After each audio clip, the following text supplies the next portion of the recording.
Welcome along to another Dicker Data Training Academy presentation. My name is Robert Crane, and the details you can contact me are on the screen. Remember that for all your questions, queries and concerns about the product we mentioned today, anything to do with Office 365, please don't hesitate to contact microsoft.sales@dickerdata.com.au. So our webinars continue into October from 11 to 11:45. We are covering some basic administrating of SharePoint Online. We're going to delve into Delve next week in the Office 365 groups. Then on the 21st, we'll look at troubleshooting Office 365, and then 28th, we'll basically run through the basic setup of a LAN in Azure.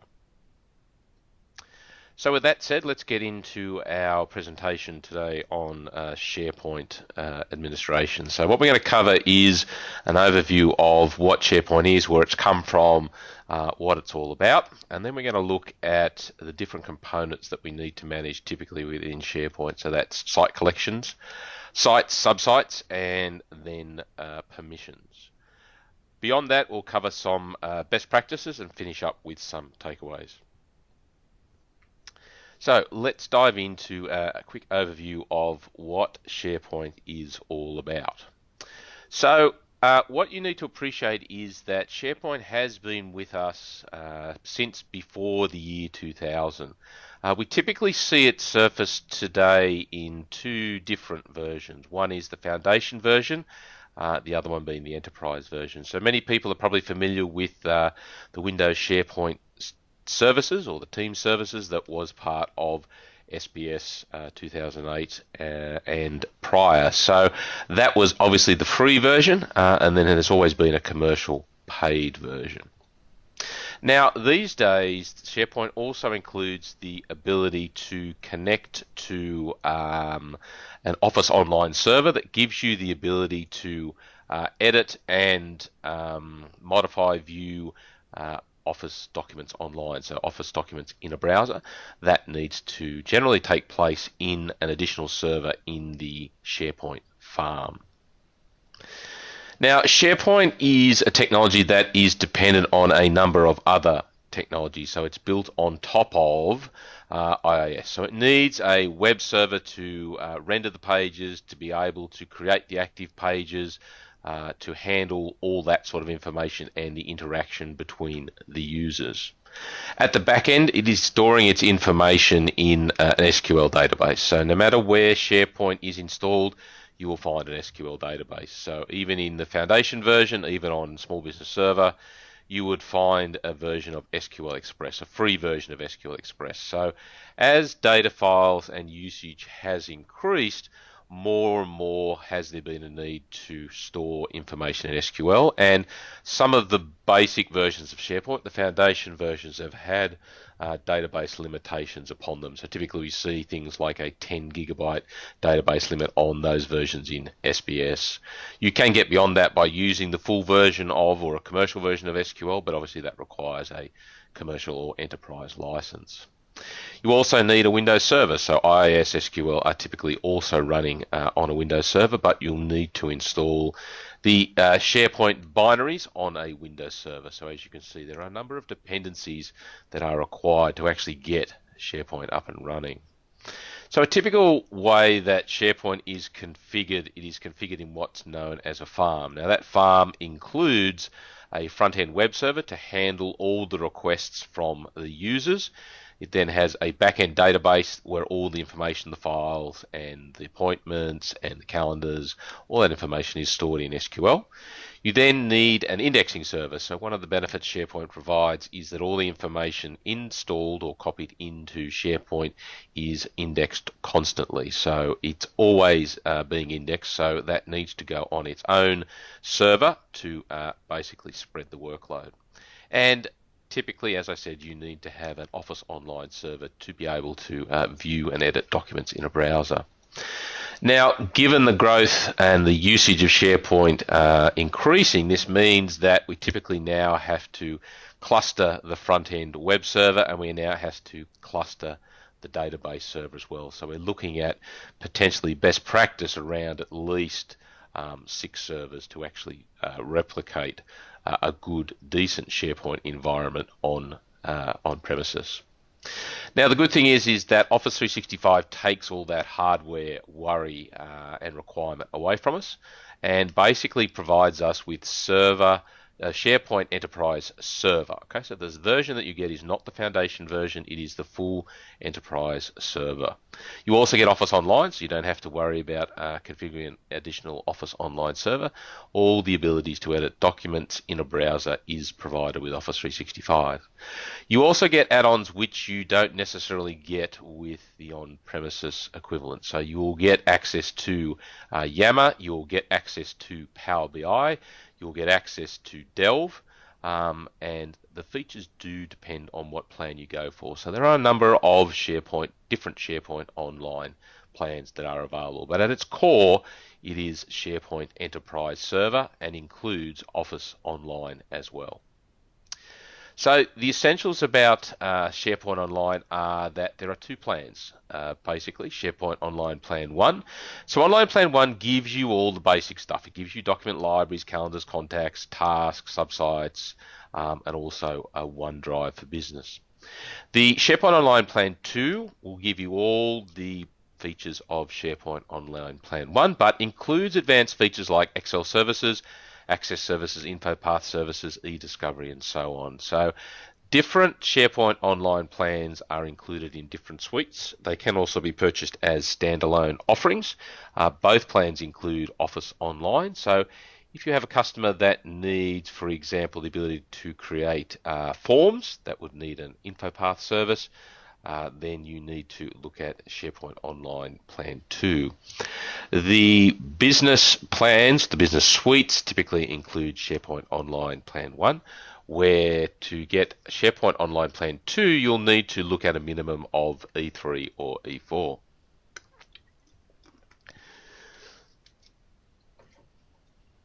Okay, so there are some limitations when it comes to the storage capacity in Office 365. So all plans provide you with, at the moment, 10 gigs of pooled storage plus half a gig per user. So if you have 10 licensed users, 10 licensed SharePoint users, you will have an extra 5 gigabytes of pooled storage to allocate amongst your team sites. Microsoft has committed to raising this initial 10 gig starting point to 1 terabyte in the very near future. So this means that team sites will automatically upgrade to a pooled storage that will start at 10 gigabytes. You also receive 1 terabyte of OneDrive for Business per licensed user. So every licensed user has access to their own OneDrive for Business, which is based on SharePoint technology. That is also being increased to effectively unlimited space. So that now means that users can store up to as much information as they want in their own personal OneDrive for Business. You can purchase additional storage for your team sites to go into the pool storage. The price on that is relatively cheap and will simply be added to the storage. So if you need more than the 10 gigabyte limit available today, can't wait for the upgrade to the 1 terabyte, you can certainly go out and purchase that additional storage as you would purchase any existing license in Office 365. And when that does upgrade to the 1 terabyte, the storage you have purchased will simply be added to what you already have available. You can't purchase additional storage for OneDrive for Business. So the only additional storage you can purchase is for team sites. There is a 1 terabyte maximum per site collection. So basically the maximum amount of space you can allocate to one web area or one URL in SharePoint is 1 terabyte at this point in time. So if you have information that exceeds that 1 terabyte, you would need to break it up into separate site collections. So with that, let's dive in and start talking about our SharePoint site collection. So a site collection is the very top container when we start talking about SharePoint. A site collection is simply a container for a number of SharePoint sites. Okay, so think of the site collection obviously as a collection of SharePoint sites.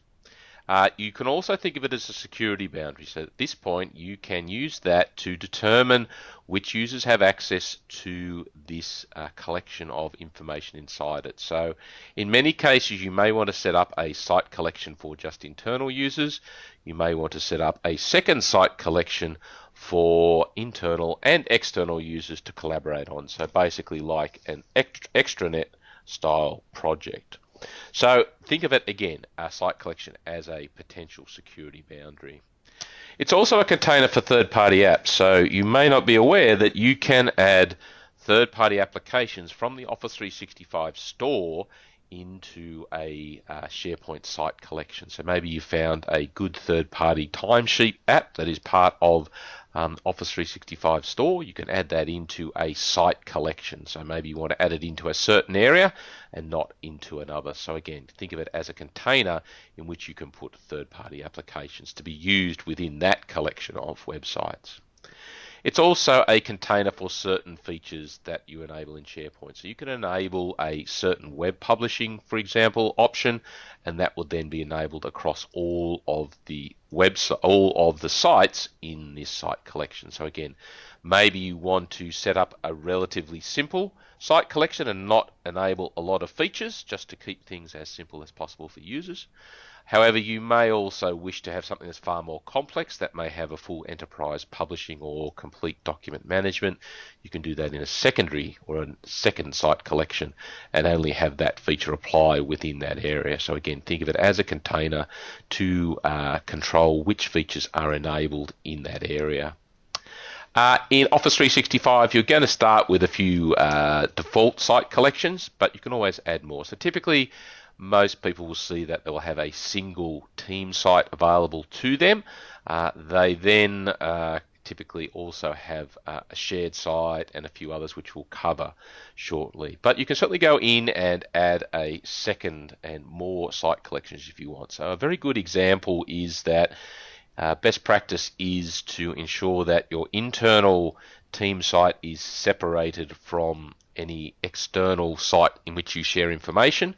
In that case, you would then go in and set up a second site collection in which you would then invite or allow external parties who aren't licensed in Office 365 but can still access Office 365 thanks to the free licenses that are available, and therefore you get a separation between your internal and your external information. So that's a best practice or a reason you may go in and create a second site collection.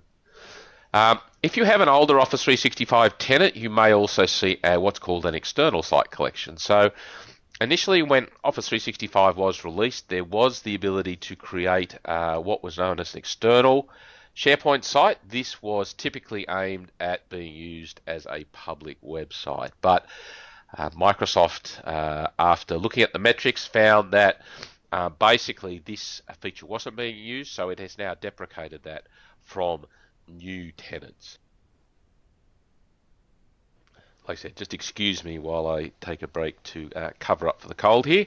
And what that means is if you have a customer who has an existing site, they may already have an external website. Microsoft has committed basically to maintaining those for a period probably now of about 18 months. But if you do have a client that is currently using an external SharePoint site as a website, then you probably need to make sure they are migrated onto another option as soon as possible. So new tenants, you will not see the external website, but the older ones you may. And typically, remember, team sites are for where you'll find the site collection. So each time you create a site collection, this is for a team site. A team site is designed for access by a group of users, not to be restricted to a single user. So it's where groups of users come together to share information, documents, calendars, and contacts. So the way that we administer SharePoint in general is that you do it in a number of layers. So you would have the farm administrator. So the farm administrator's responsibility was around adding servers, the web front end, the database back end, doing all that sort of infrastructure style configuration. Next, under that, you had the central administration. So the central administration was then how you would set up the web applications, the websites, the URLs, the encrypted SSL if you needed to do that. That sort of stuff was done at that central admin level. And then we get into the tenant admin level where you can then manage site collections. Now, as you can see from the graphic, Microsoft is handling the farm administration and the central admin, and all you basically able to access now is the tenant admin. Now, this is really good because the administration of SharePoint, especially at the farm and the central administration, is quite a complex job. And it makes a lot of sense that Microsoft are the best ones to manage that, make sure it's load balanced, make sure that it's optimized and performing for the environment. So again, the less admin, the less work that you have to do to worry about infrastructure, the better off it is. So in essence, this is how a SharePoint environment is structured. As I mentioned, we have at the top level, we have our site collection. Now within our site collection, we have a root site. So we basically have a primary site in which that is the top of our tree, I suppose, or the base of our tree. And inside that site, we can create a number of apps. So those apps could be, for example, a document library, a calendar, contacts, lists, tasks, or whatever. Inside those individual apps are items. So the individual items inside our document library are obviously documents. Inside our calendars, they're calendar appointments and entries. Contacts are our individual contacts. Now, not only can we create apps, we can also go into a site and create a subsite. So basically, it's just replicating the ability of the site, and it's beginning to create a hierarchical structure. So once we create a subsite, we've then got the option to create further apps, further subsites, and further items within that. So again, you can see hopefully that a SharePoint structure is very much like a file system. Okay, so not only can it handle files, but it can also handle calendar, contacts, and other collaboration items. But basically, you can create a tree-like structure in which you can continue to build a structure that makes the most sense for the organization. So with that, let me jump out to a desktop here and give you a bit of an idea here of what this will look like. Okay, so I'll give that a minute to display here. So hopefully you should see a Windows 10 desktop appear on the screen here. So hopefully that's all good for you now. Okay, so what I'm going to do here is I'm going to go to my Edge. I'm going to go to Office 365. And you'll see that thanks to Windows 10 and Azure AD Join, I'm logged straight into Office 365 with my credentials. I go to my admin area, and then my Office 365 admin area, I scroll down the left-hand side here, and under the admin area, you'll see that I have an option here for SharePoint. Now this will take me to the SharePoint Admin Center. So this is the very top level administration of SharePoint in Office 365. Now on the right hand side here, you'll see all the different different site collections I have. So this is the default one here, which is the tenant name .sharepoint.com. Another default one here is the tenant name.sharepoint.com/search. Okay, so I've also set up an e-discovery center. The my.sharepoint.com is typically where the SkyDrive for Business, the OneDrive for Business information lives. Now, if I want to go in and configure any of these settings for an existing site collection, I simply select that site collection, and then you'll see I go up here and select the properties option. This will tell me how many subsites that I have, who is the overall administrator, the storage, and the quota. So the quota is how much storage it can be maxed out to. You'll see that I also have the ability to go here and set up the owners, the administrators. In here, you'll see that we have the ability, or you have the ability to nominate a single primary site collection administrator. So a site collection administrator is the super user of SharePoint, that site collection. So once you make someone a site collection administrator, they will have full rights through the whole structure of that site collection, and those rights will not be visible to anybody within that site collection. The only way you'll be able to see that is coming into the admin area here. You can only set one primary site collection administrator, but you can, however, go in and set as many secondary site collection administrators as you need. Okay, so if you go in here and basically need to take control of a complete SharePoint site collection, you go in and make yourself or make the user a primary or a secondary site administrator. You'll see that the other option here that I've got is around sharing. Now this is an important concept to understand because this allows us to determine who has or who can have access to this site. So at the moment this site collection is set up so that not only can it be shared with people outside my organization with an email address, but I can also it also allows users to share information, so files and sites, with others outside the organization by simply sending them a link. Okay, so you can set the option to not allow anybody to share outside your organization. You can set the second option so that users can share information outside the organization, but when they share it with someone outside, those users need to use a login and a password, and that's typically a free Microsoft account. Or you can allow the most open option, which is people can just send a link, so an anonymous link, and people can just click on that and have full access. So remember to manage that sharing exactly the way that you want, and remember the sharing is set on a per site collection level. Next option here is our storage quota. So this is where we can control how much storage is allocated to our individual site collection. So if you want, you can go in and manually say that, for example, I want to allocate this so much gigabytes and send me an email when it reaches that level. But I'll show you potentially an easier way to manage that. As you can see, you can buy additional resources and you can set server resources. Now, if you decide to go in here and delete the site collection, which is an option here on the menu, it will send it to a recycle bin for 30 days. So if some unknown reason you decide to go in and delete a site collection and then decide you need to recover it, you have 30 days to do that. If you want to create a new site collection, all you do basically is go new and go private site collection. See how that we don't have an option to do an external site collection anymore. So again, we just go in there, fill in the details, give it a name, a URL, a template to start with, and basically away we go. Now the other option you'll probably need to work with here is the settings. So down the bottom on the menu here, towards the bottom is an option here called settings. Now if we go into there, you'll see that we can hide or show the option for OneDrive for Business and Sites. Okay, so we can make that unavailable to users. This option here allows you to set the site collection storage to automatic.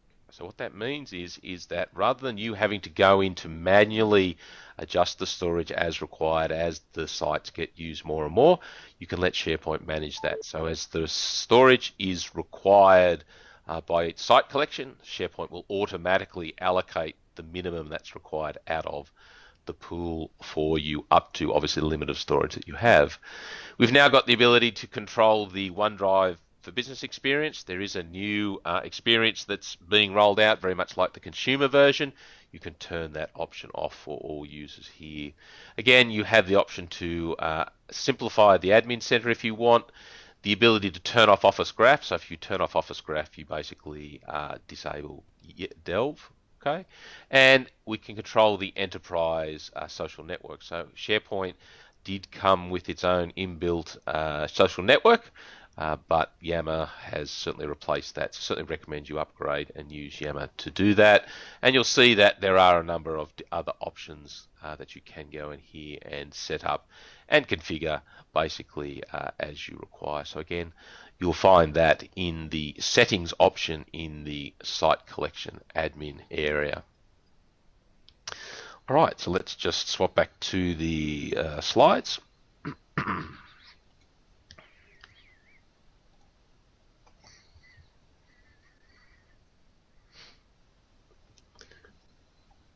Okay, having trouble trying to get it to present. Okay, so let's try again.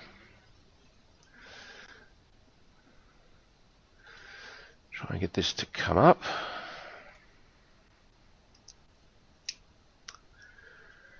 Okay, so let's flick back to the beginning, so please bear with me while we go through and find where we ended off. Okay, so hopefully that's where we were. Okay, so let's now look at some basics around permissions. Now, the permissions are handled very much like files. Okay, so basically you can assign permissions to just about anything in SharePoint from the site collection level all the way down to an individual item. So again, think of it like files and folders. You can assign rights to someone to give them access to a server.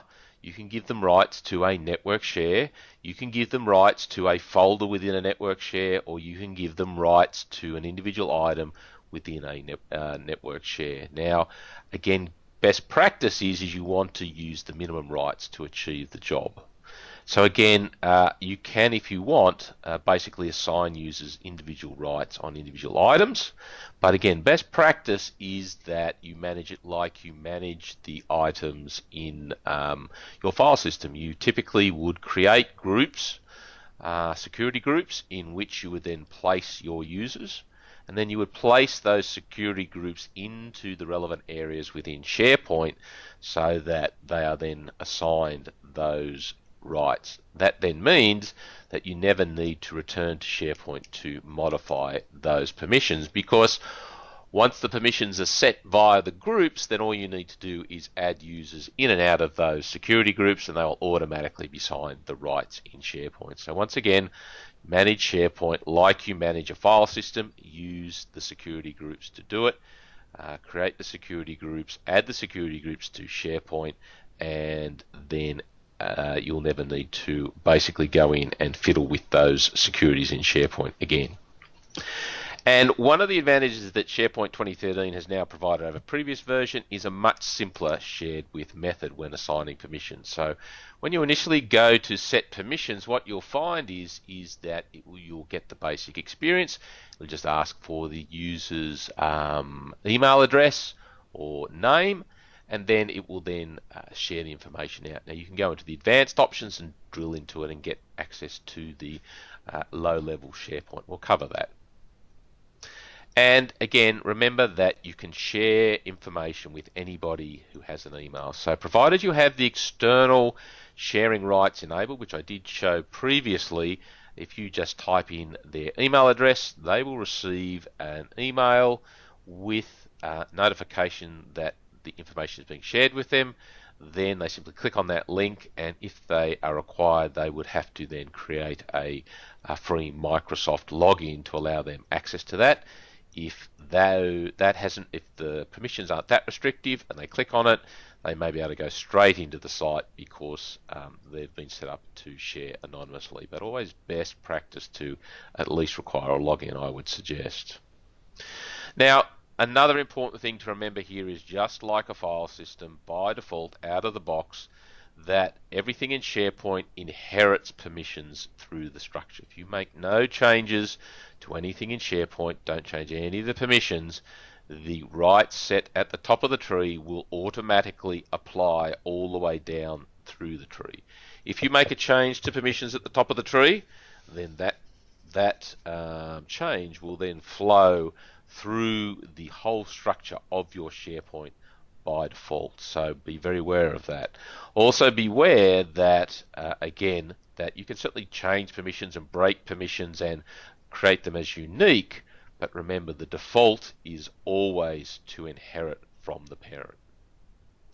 Okay, so at the site collection level, you can set a single primary site collection administrator, as we talked about.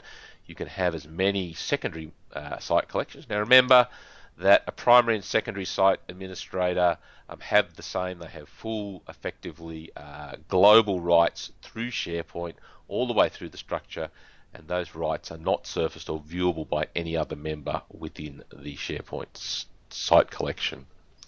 Again, that's what I just said.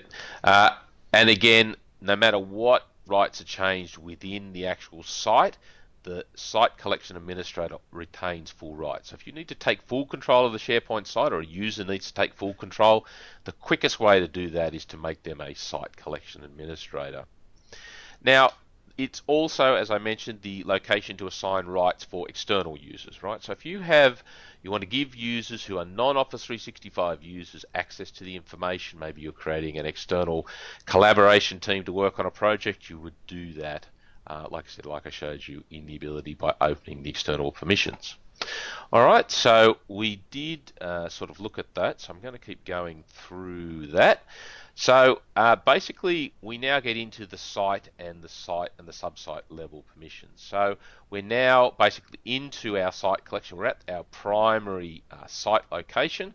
Okay, remember that it's inheriting by default, and the inheritance can be broken once it has all been set up, and then you can go in and assign individual rights. Again, we can set up to share with external users.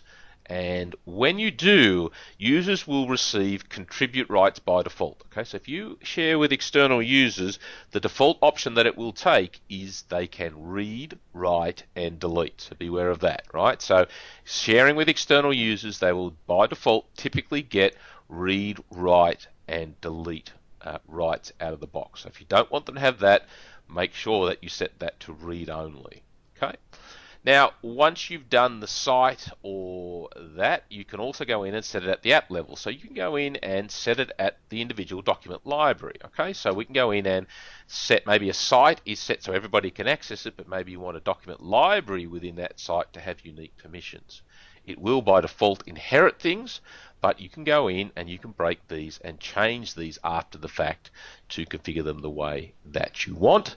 And again, the same thing applies with individual items within the app. So an individual document within a document library, you can control the rights that a user has, but remember by default it inherits those rights. Okay, so again, don't forget those items, if set to share, will be available to be shared by default from to any external users. Okay.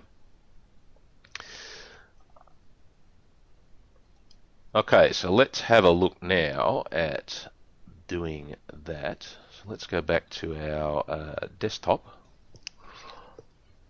Give that a second to update for you.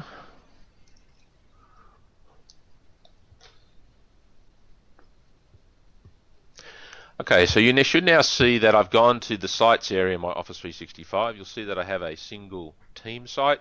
I can create more team sites, and if I want to, I can select the Manage Promoted Site. So this is known as a Managed Promoted Site. The sites that I'm following here is customizable by the individual user. The top area here is set by an administrator. Now, if I go to my team site, remember I'm inside a site collection. This is now the first site or the root site inside my site collection. Now, if I want to share this whole site, from this point down, I simply go to the share button in the top right, and you'll see I get this simplified interface I talked about. So all I need to do here is go in and type a user's name in my tenant, and it should self-resolve for me.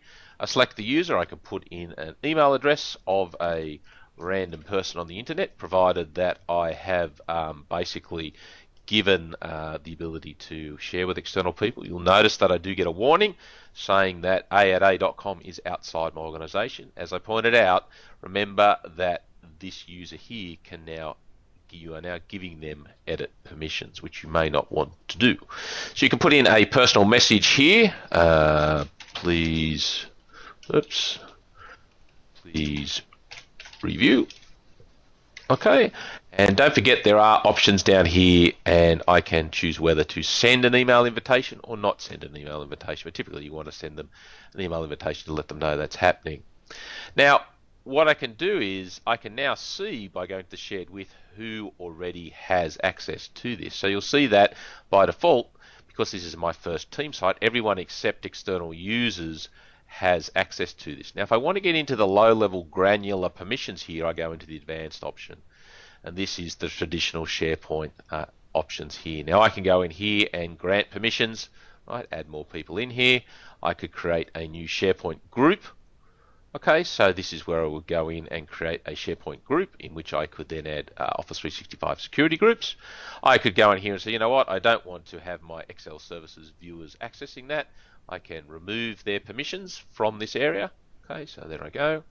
And I may go in here and say, you know what, team members, I want to edit their permissions so that perhaps I don't want them to edit, I just want them to contribute. Okay, so I can go in and change their individual accesses, save that. Okay, and you'll see now that they are set to contribute. I can check the permissions, so I can go in here and I can put in a user. Okay, so if I put in a user here, right, I can now verify what rights that user has at exactly that point. Okay, so it's getting rights through it's getting contribute rights from being a member of team site members. Okay, so again, you'll see that we can do that at the site level. Now, if I go into a document library here, and I go into library, go into library settings, you'll see there is an option here called permissions for this document library. Again, looks very similar to what we just saw, and you'll see here you get the notification here that this library is inheriting permissions from its parent, which it does by default. To stop that, I just stop inheriting permissions. I go yes, okay. It'll then make them unique permissions, and I could go in here, for example, and say, you know what, I don't want my team visitors to have access to this area at all, and I could add more users and do whatever I want. Now, if I make a mistake, I can certainly go in here and delete the unique permissions and re-inherit from the top. So if I delete these, this will put it back to inheriting the permissions for me. Likewise, if I go into the document library and I go into an individual document here, okay, so if I go into an individual document and I, for example, go into the share option, as I always do, go into shared with, then go into advanced. I'm actually looking at the individual item here. Again, you'll see it's inherited. This document has unique permissions in this case, right? So I can delete the unique permissions. Okay, and if I want, again, stop the the unique permissions, stop inheriting, create new permissions, and go in here. Okay, maybe I don't want them to have this. Sorry, if you don't want these, remove these user permissions, and maybe I want to add in a specific user for some reason. So if I put in Lewis Collins in here, maybe again, and go OK. Alright, so I can do that. But you'll also notice here that when I go in here to grant permissions, you'll see that I have the ability to get a link. So this is the anonymous connection that I was talking about. So you can go in here and allow potentially users just to click on a link to view and access the information. So again, in summary, what we've got here is when we go to our sites, we can, for example, set the permission at the site level, right? So this is the top of our tree. By going to share, we can go into an individual app and set the permissions there, which we do typically by going into library settings and then go into permissions. And if we want, we can do the same and go into each individual item like we can in a file system. So let me just swap back to the slides.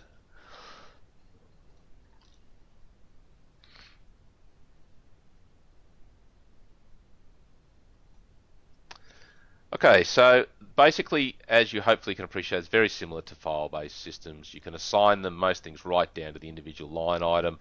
You probably don't want to do that. Again, it's best to, again, keep it as simple as possible. Use the groups to do it is a much better option to achieve that. Okay, so again, Office 365 has that ability to provide that via the simplified share option. Okay, and you can share via an email address here. Okay, so we've jumped. Okay, so I've jumped back a couple of slides here again. So let me find out where we ended up. Okay.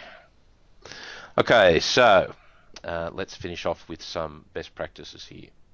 So again, it's very important to understand how the structure of SharePoint works with site collections, sites, subsites, apps, items, and individual entities, so you can get the best results. Okay, so again, typically it means breaking up the file system, putting it into specific areas.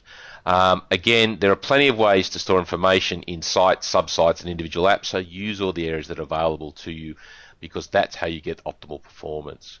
And again, don't forget that by default, SharePoint's going to inherit those permissions by default. Okay, so it's going to flow all the way down the tree, so it's very easy to make permission oversights, so be very careful with that.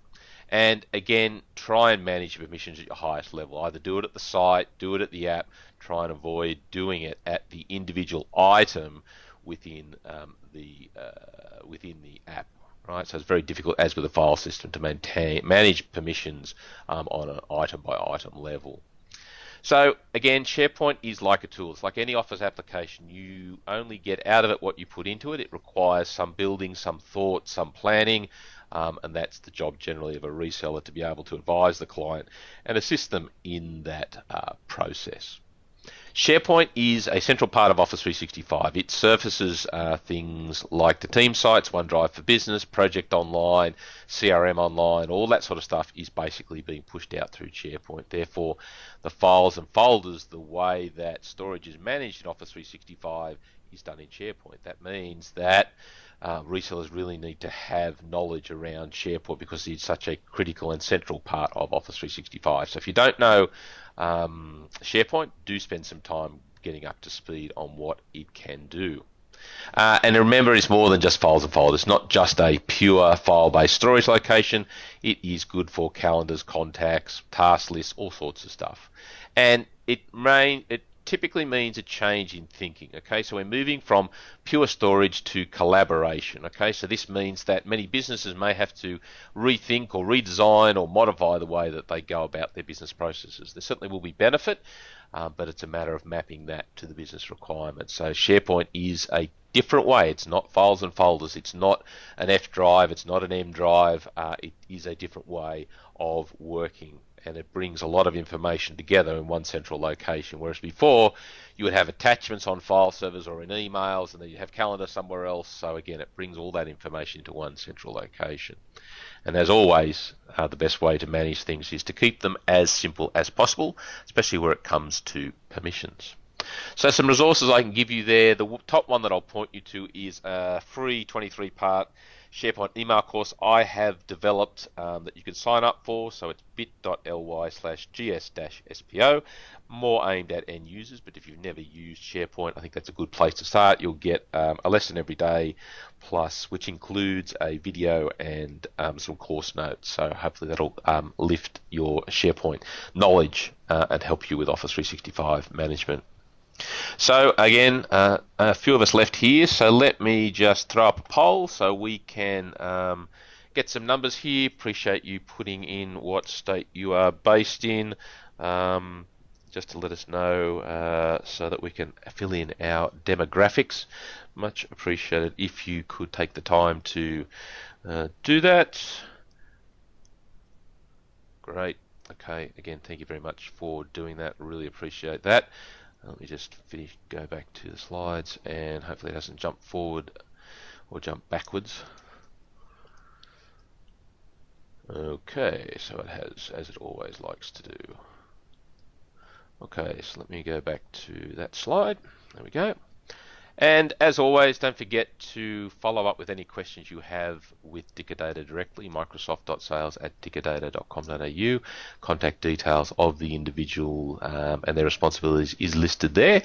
You can, of course, contact them directly using Microsoft Sales at dickerdata.com.au. If you have any questions for me, please email me, director@ciaops.com.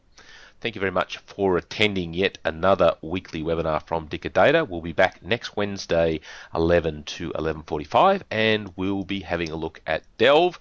Then the following week, we'll be looking at some troubleshooting tips around Office 365, and then the 28th, we'll be doing a basic LAN creation in Azure. So with that, thank you very much for attending, and wish you the best for your day.